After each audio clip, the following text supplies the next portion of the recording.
Kabilang po ang Agoncillo, Batangas sa napuruhan ng bagyong Christine. May mga naitalang nasawi matapos matabunan ng baha na may halong debris.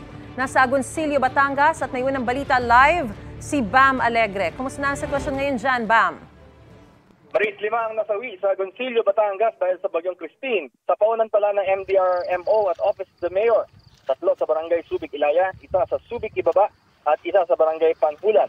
Nasawi sila ng matapunan sa baha na may kasamang putik at kahoy. Bakas na buong bayan nang iniwang pananalanta ng bagyong Christine, lalo na ang naipong putik sa mga bahay at kalsada at mga nabalahaw at naanod na mga sasakyan. Problema rin ang komunikasyon dahil wala halos signal, pantawag, pati ang internet. Kasalukuyan nagsasagawa ang Philippine Coast Guard ng inspeksyon sa barangay Banyaga at Pilibanwa na mga stranded din dahil sa sama ng panahon. May 5 evacuation center naman ngayon sa buong bayan ng Agoncillo. Sa unang balita mula rito sa Agoncillo, Batangas, Bam Alegre para sa GMA Integrated News. Balik sa'yo, Maris. Salamat, Bam.